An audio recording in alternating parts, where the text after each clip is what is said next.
If you were offered a job that would pay you 1 penny for your first day of work, then double the amount you would earn each day thereafter for just 28 days, would you accept that job?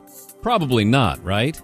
It might surprise you to learn that on the 28th day alone, you would earn $1,342,177.28. That's the power of compound interest, and it's why Albert Einstein called it the most powerful force on Earth. However, this scenario assumes that no taxes are taken out. So, let's now assume that you would have to pay taxes each day on your earnings, and that the money you would earn the next day would be double the after-tax amount. Assuming you were in the 30% tax bracket, how much do you think you would end up earning on day 28? Would you believe that you would earn just $88.20 compared to $1,342,177 without having to pay taxes? That's the power of taxes. And if you haven't thoroughly factored them into your retirement plan, you need to. Many people mistakenly believe that they save taxes by contributing to IRAs or 401ks. This belief often originates from their CPA or tax preparer.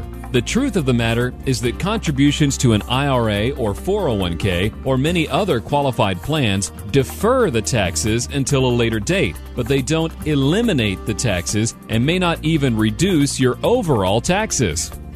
It's like buying things with a credit card. Although you don't have to pay for the goods the day you purchase them, you will have to pay for them when the credit card bill comes in the mail. The same holds true with deferred taxes. Although you don't have to pay the taxes the year you make the contributions, you will definitely have to pay them when you take the distributions. Many advisors suggest that you maximize your contributions to qualified plans that defer your taxes. They assume that since you'll be making less money during your retirement, that you'll be in a lower tax bracket. But is that a reasonable assumption? Not according to David Walker, the prior Comptroller General of the United States. He says, we are heading to a future where we will have to double federal taxes or cut federal spending by 50%. With the wars, natural disasters, current problems with Social Security and Medicare programs, and all of the federal bailouts, it certainly looks like David Walker might be right. And if he is, it means that if you continue to contribute to qualified plans today, you may well be deferring a lower tax today in order to pay a higher tax later. Focusing on just reducing your current year's taxes is akin to being stuck in the desert and pouring the water in your canteen over your head to cool off. While it certainly might be refreshing at the moment, 3 days later when you're dehydrating, you'll regret that decision. When it comes to taxes, the tax rate or tax bracket is just one thing to take into account. For complete tax planning, you must also consider how the growth or interest on your savings will be taxed. For example, if you were a farmer that grew apple trees, what would you rather be taxed on? The seeds that you planted or each apple that you picked? You would obviously want to be taxed on the seeds because you only plant them once, but you harvest apples year after year after year. The same holds true with your retirement accounts. Some vehicles allow you to be taxed up front on the seeds, which would be your contributions, while others require that you be taxed on the harvest, which is when you take your distributions.